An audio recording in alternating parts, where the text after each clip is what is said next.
A tiny stick solved the problem. The village responded by silencing the messenger and restoring the crisis. A farmer discovered a donkey had trespassed onto his land and was feasting on his precious crops. How to get the donkey out? It seemed a simple question. The farmer rushed home, grabbed a piece of cardboard, and wrote, "Donkey, leave my farm." He stood in the field, raising the sign high from early morning until sunset. The donkey, being a donkey, continued to graze, utterly unfazed by the written protests. The farmer went home, defeated, thinking the donkey simply hadn't read the sign. The next morning, the farmer rallied his children, neighbors, and the village elders. They made dozens of signs with increasingly aggressive slogans: "Donkey, get out, death to donkeys." They began to shout and chant, "Get out, donkey, get out."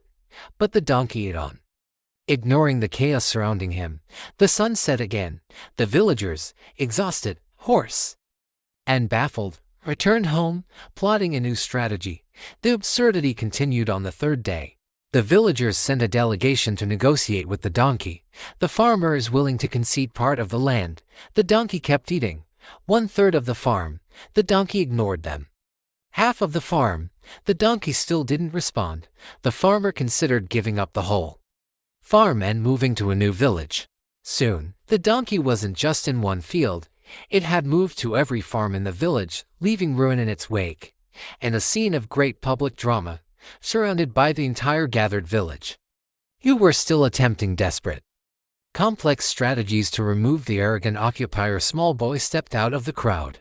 He walked into the field, approached the donkey, and struck its rear with a tiny stick. In an instant, the donkey bolted, running clean out of the field. A massive collective shout of shame rose from the crowd. "Oh God, this boy has exposed us. He will make us the laughingstock of all the surrounding villages." The villagers, unable to face the devastating simplicity of the solution, immediately seized the boy.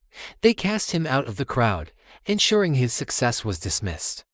They then swiftly dragged the donkey back into the field, announcing that the negotiations must continue, for the problem was clearly too complex for such a simple resolution. The boy, carrying the painful truth, was left to watch as the village chose absurdity over clarity.